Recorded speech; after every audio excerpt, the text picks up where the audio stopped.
Good evening, I'm Taylor Tasha. I'm Alicia Richards, so glad you're with us. A reported shooting in York County yesterday turned out to be a swatting incident. When state police showed up at a home, the people there were shocked to see them. Swatting involves making a fake 911 emergency call to draw a response from law enforcement.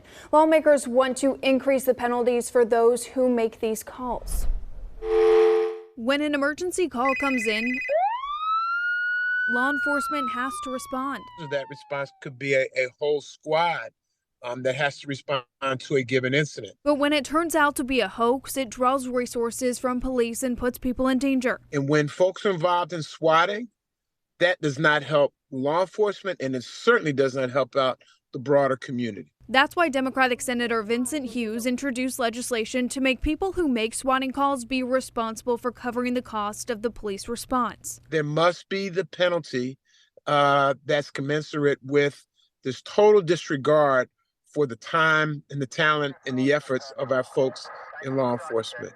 It sends a message that we are not going to tolerate this, that we need our law enforcement position to respond to real crimes, not fake crimes. In March, state police reported a series of swatting calls made to 911 centers about schools across the Commonwealth involving active shooter situations or bomb threats. One of my local school districts was victim to one of these calls, and they went on lockdown mode. Western PA Republican State Rep Marla Brown introduced legislation that would create felony criminal penalties for falsely reporting emergency threats to schools or other institutions. I'm asking that we make it a felony when someone calls in an emergency to a school. Right now, it's a simple misdemeanor. I mean, it obviously depends on the circumstance, but as far as I'm concerned, it's not enough.